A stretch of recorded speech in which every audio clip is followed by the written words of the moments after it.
अनोखा दूल्हा। रूढ़िवादी सोच। बेटियों में सबसे लाडली थी तो सबसे छोटी प्रीति। प्रीति सांवली रंगत वाली वह स्वभाव की तेज थी। उसकी पढ़ने में अधिक रुचि नहीं थी, इसलिए उसने इंटर तक ही पढ़ाई की।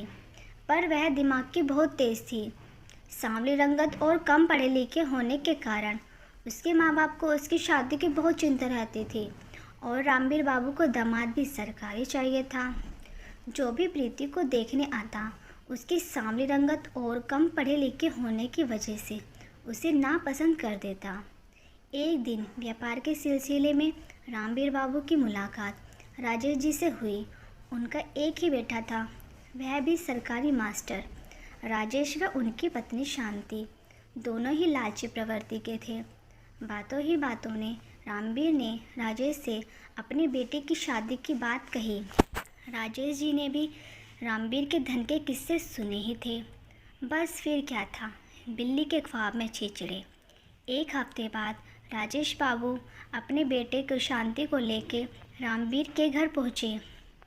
लड़की तो उन्हें कुछ खास पसंद ना थी, फिर भी आई लक्ष्मी को वह जाने नहीं देना चाहते थे। यह मेरी आखिरी बेटी है ब्याह करने को, मैं तो बस इसी को पैसे से तोल दूंगा, रामबीर बाबू ने बातों ही बातों में कहा। बस फिर क्या था, शादी तो पक्की होनी ही थी। रोहित का भी अपना कोई विचार ना था। जो उसके माँ बाप कहते वह उसे मान लेता। घर पहुँचते ही शांति देवी ने पंडित जी को मुहूर्त के लिए निकलवाने के लिए बुलाया और कुंडली भी मिलवाई। पर यह क्या, लड़की की कुंडली में तो दोष था, वह मांगलिक थी। अब तो शांति देवी और राजेश जी के अरमानों पे घड़ों पानी फिर गया। आती हुई लक्ष्मी जाती हुई दिखाई देने लगी। पंडित जी कुछ तो उपाय होगा। राजेश जी पंडित जी की दक्षिणा देते हुए पूछने लगे। हाँ हाँ, क्यों नहीं, अभी बताता हूँ, पंडित जी ने दक्षिणा जेब में रखते हुए जवाब दिया।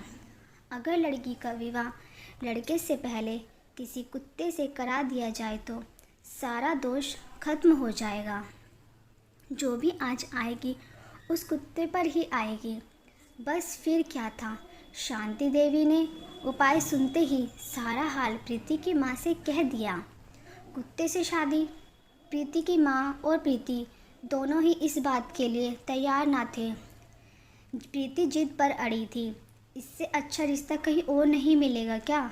रामबीर बाबू के सरकारी दामाद के सपने के आगे प्रीति और उसकी माँ की एक न चली और वह दिन आ ही गया।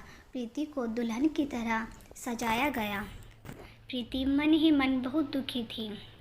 राकेश बाबू और शांति देवी अपने घर से कुत्ते की बारात लेकर प्रीति के यहाँ पहुँचे। प्रीति राजेश बाबू के लालच को भांप चुकी थी। उसने उन्हें सबक सिखाने की ठानी। कुत्ते को प्रीति के बगल बिठाया गया और पंडित जी मंत्र उच्चारण करने लगे। शांति देवी कुत्ते का हाथ पकड़ के सारे कर्मकांड करवा रही थी।